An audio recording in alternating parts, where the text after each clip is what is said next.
आज हम जो टॉपिक शुरू करने जा रहे हैं उसका नाम है कॉन्ट्रैक्ट्स ऑफ इंडेमनिटी। इंडेमनिटी क्या है ये हम देखेंगे। सबसे पहले मैं आपको बता दूं, ये एक स्पेशल टाइप का कॉन्ट्रैक्ट है। देखो, कॉन्ट्रैक्ट तो हमने पहले पढ़ लिया। कॉन्ट्रैक्ट क्या होता है? एक एग्रीमेंट होता है जो कि इनफोर्सिएबल बाय लॉ होता है। ऐसे बहुत सारे कॉन्ट्रैक्ट्स होते हैं। कुछ स्पेशल टाइप के कॉन्ट्रैक्ट्स होते हैं, जैसे हमने देखा था क्वासी कॉन्ट्रैक्ट, वो भी एक स्पेशल टाइप का कॉन्ट्रैक्ट था। अब ये है कॉन्ट्रैक्ट ऑफ इंडेमनिटी, ये भी एक स्पेशल टाइप का ही कॉन्ट्रैक्ट है। ठीक है, अब देखिए इंडेमनिटी होता क्या है, ये कॉन्ट्रैक्ट किस तरीके से किए जाते हैं, या आपके और हमारे जीवन में जरा ध्यान रखे देंगे हम कि क्या हमने कभी कॉन्ट्रैक्ट ऑफ इंडेमनिटी किया है। तो मैं आपको बता रहा हूं, हम सब करते हैं। ठीक है, अब हमको ये नहीं पता होता कि हम जो कॉन्ट्रैक्ट कर रहे हैं वो इंडेमनिटी है कि गारंटी है कि क्या है कि कॉसी है, ये हमें पता नहीं हो पाता, लेकिन हम करते हैं। ठीक है, तो चलिए मैं इसकी डेफिनेशन बताऊं, क्योंकि ये मेरे को लगता है वर्ड आपने सबने पहली बार सुना होगा, कॉन्ट्रैक्ट ऑफ इंडेमनिटी, है ना। तो मैं ऐसा मानता हूं कि आपने ये वर्ड को पहली बार सुना है। तो मैं इसकी डेफिनेशन बताने से पहले आप सबको एक एग्जाम्पल से शुरुआत करता हूं।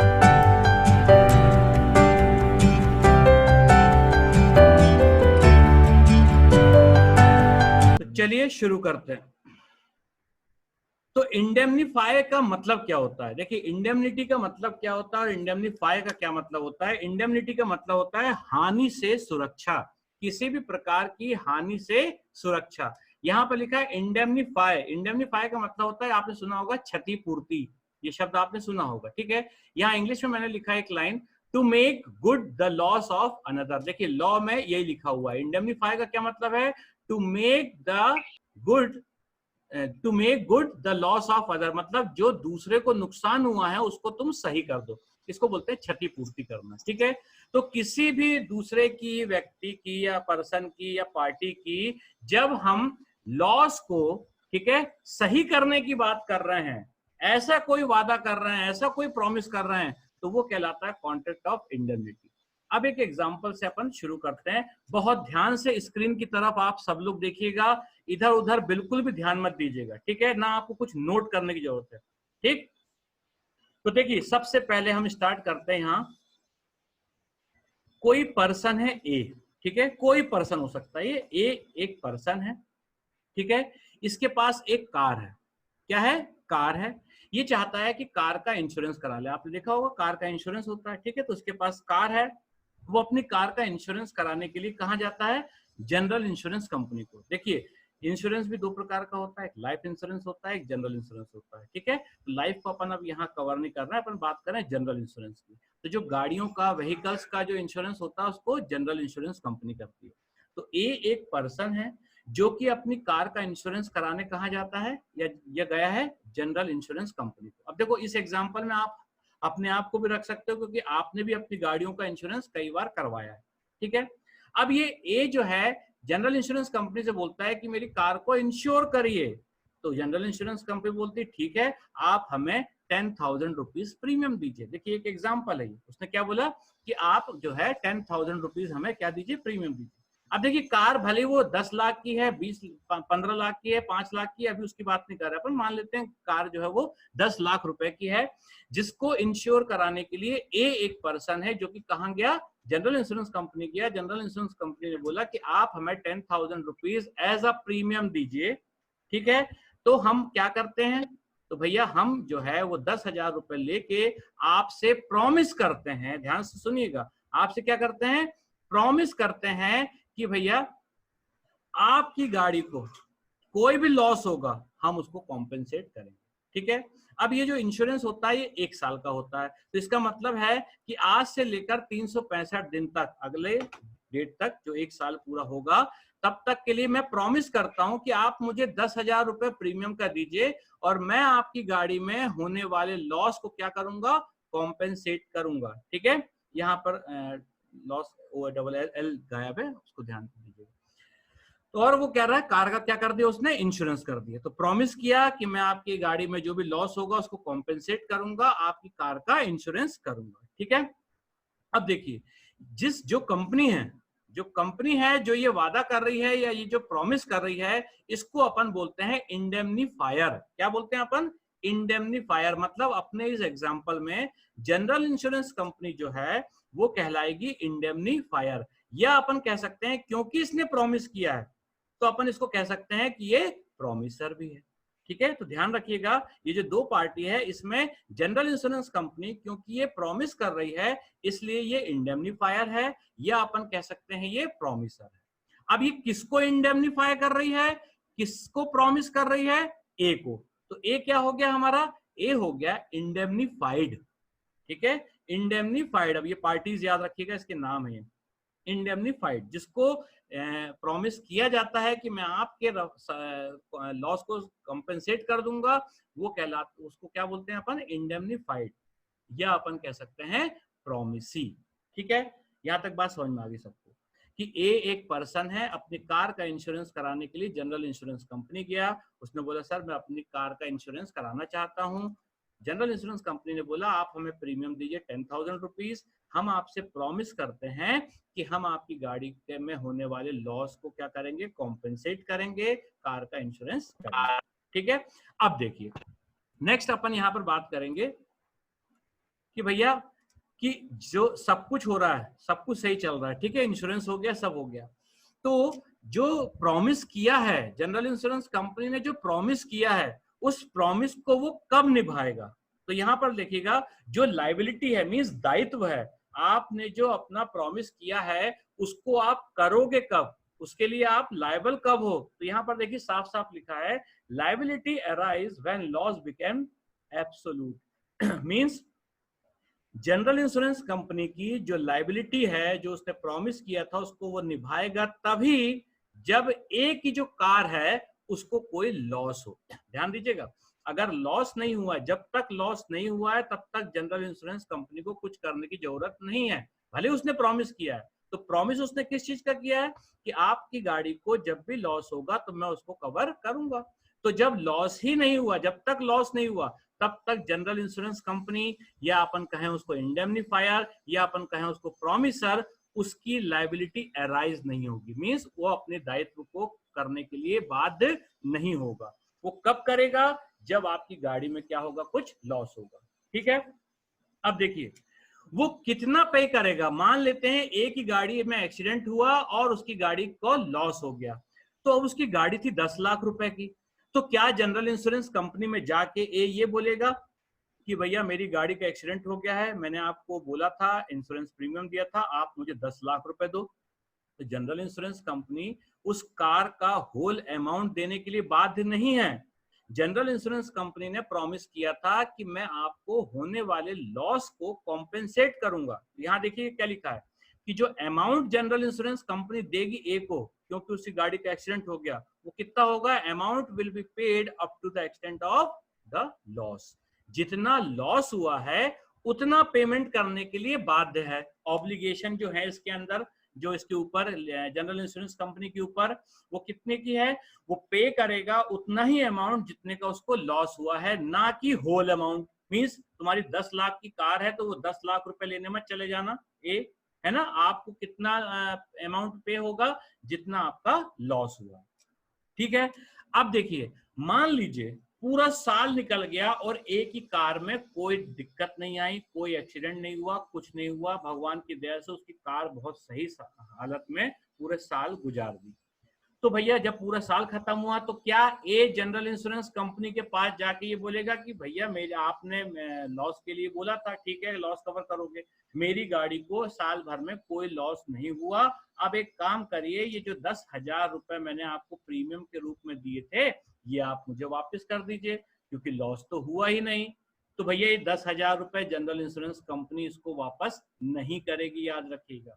क्यों नहीं करेगी, तो ये इसलिए नहीं करेगी, देखिए यहाँ लिखा हुआ in case of no loss premium amount will not return. क्यों नहीं रिटर्न होगा, क्योंकि याद रखिएगा अगर आप सब लोगों ने essential elements of a valid contract पढ़े हैं तो याद रखिएगा जो कॉन्ट्रैक्ट होता है उसमें होता है कंसीडरेशन, मींस जो प्रॉमिस किया जाता है उसके बदले में कुछ ना कुछ लिया जाता है। तो देखिए यहां पर जब कॉन्ट्रैक्ट की शुरुआत हुई थी तो जनरल इंश्योरेंस कंपनी को 10,000 रुपीज किस चीज के लिए दिए थे, वो इस चीज के लिए दिए थे कि आप प्रॉमिस करिए कि मेरी गाड़ी को आप लॉस से कवर कर लेंगे और साल भर में कोई भी लॉस होगा तो उसको कॉम्पेंसेट करेंगे। जनरल इंश्योरेंस कंपनी ने इस 10,000 रुपए के बदले में प्रॉमिस किया था।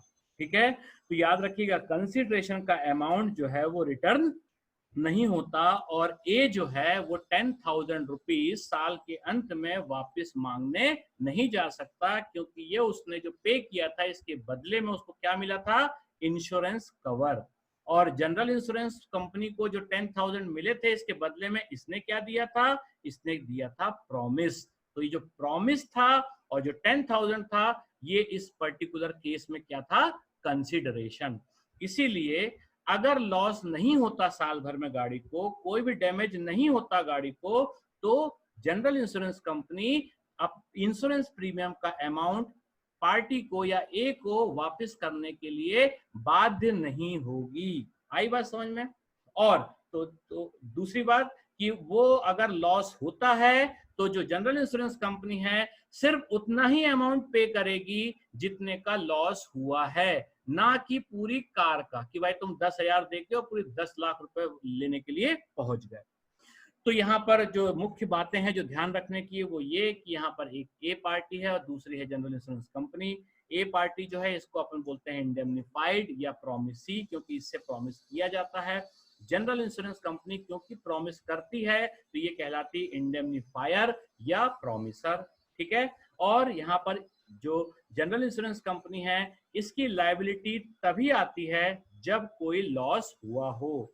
ठीक है, और ये अमाउंट उतना ही पे करेगी जितने का लॉस हुआ हो, और अगर कोई लॉस हुआ ही नहीं तो general insurance company insurance premium का जो अमाउंट है वो वापस नहीं करेगी।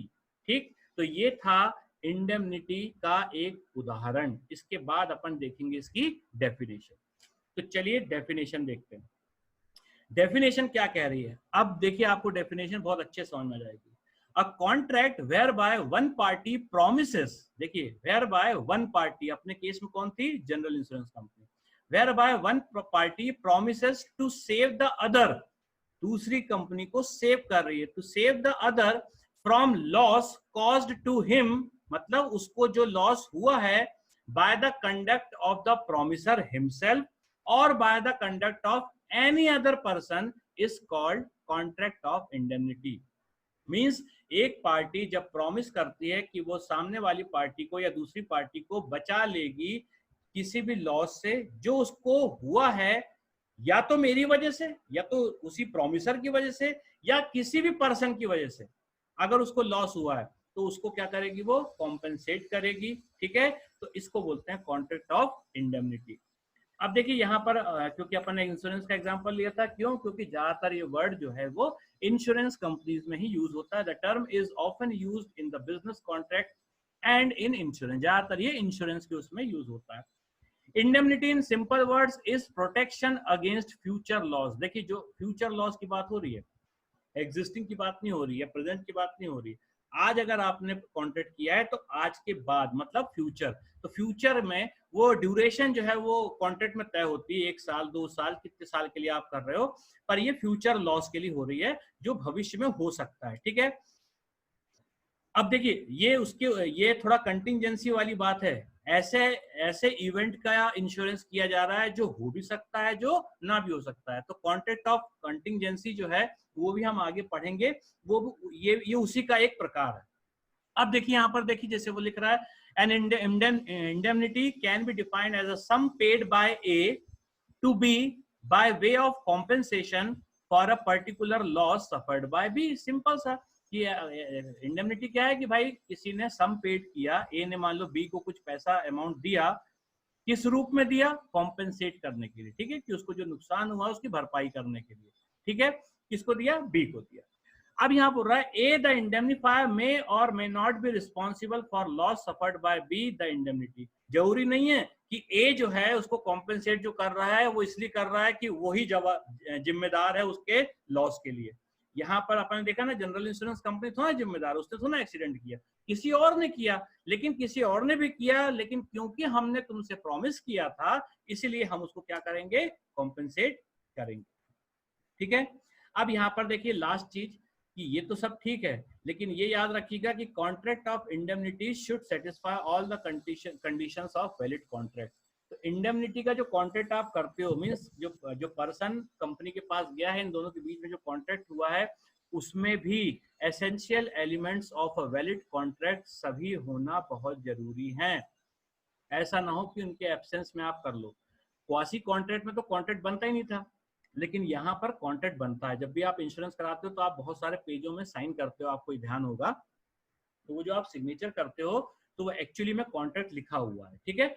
तो वो कॉन्ट्रैक्ट होना बहुत जरूरी है। आपको जो पॉलिसी मिलती है, आप देखना आपकी गाड़ियों के जब आप इंश्योरेंस कराते हो तो आपको एक पॉलिसी मिलती है, ठीक है। तो समझ लीजिए वो पॉलिसी जो है वो एक कॉन्ट्रैक्ट ही है, उसमें सब कुछ लिखा रहता है, कब से कब तक है, किसका है, किस गाड़ी का है, कितने अमाउंट का है, हर चीज उसमें मेंशन रहती है, ठीक है। तो ये थी इसकी डेफिनेशन। आशा करता हूँ कि आपको ये भी क्लियर हो गई होगी। और नेक्स्ट है हम लोग देखें इसमें कि पार्टीज कितनी होती है। मींस जब कॉन्ट्रैक्ट ऑफ इंडेमनिटी होता है तो जो पार्टीज होती हैं कितनी होती हैं, कितने लोग मौजूद होते हैं। तो यहाँ पर देखिए पहली पार्टी जो है वो है इंडेमनीफायर। इंडेमनीफायर कौन है? Is the person who promises to save the other. हमने जो एग्जांपल लिया था उसमें जनरल इंश्योरेंस कंपनी जो है वो इंडेमनीफायर थी, ठीक है। और दूसरी पार्टी जो होती है वो होती है इंडेमनिटी या इंडेमनीफाइड, अपन दोनों कह सकते हैं, ठीक है। इंडेमनीफाइड कौन है? वो है is the person who is compensated. वो पर्सन जिसको कॉम्पेंसेशन देना है या जिसको आपने वादा किया है कि हम कॉम्पेंसेशन करेंगे। तो हमारे एग्जांपल में जो ए पार्टी थी वो थी इंडेमनिटी या इंडेमनीफाइड। इसके अलावा जो इंडेमनीफायर है, पहला वाला पर्सन जो इंडेमनीफायर है, यही प्रोमिसर भी है। क्यों? क्योंकि इसी ने प्रॉमिस भी किया है। और दूसरा जो इंडेमनिटी है या इंडेमनीफाइड है, जिसको प्रॉमिस किया गया है, वो क्या कहलाएगा? प्रॉमिसी, ठीक है। तो दो पार्टी इसमें प्रमुख है, इसको प्रॉमिसर और प्रॉमिसी भी कह सकते हो आप, या आप कहना पड़ेगा इंडेमनीफायर या इंडेमनिटी या इंडेमनीफाइड, ठीक है। तो ये था इंडेमनिटी का इंट्रोडक्शन। और अब इसमें हम लोग देखेंगे कि इंडेमनिटी होल्डर के राइट्स क्या होते हैं, लायबिलिटीज क्या होती हैं, ये हम अगले लेक्चर में देखेंगे। आज का लेक्चर यहीं तक सीमित था, ठीक है। अब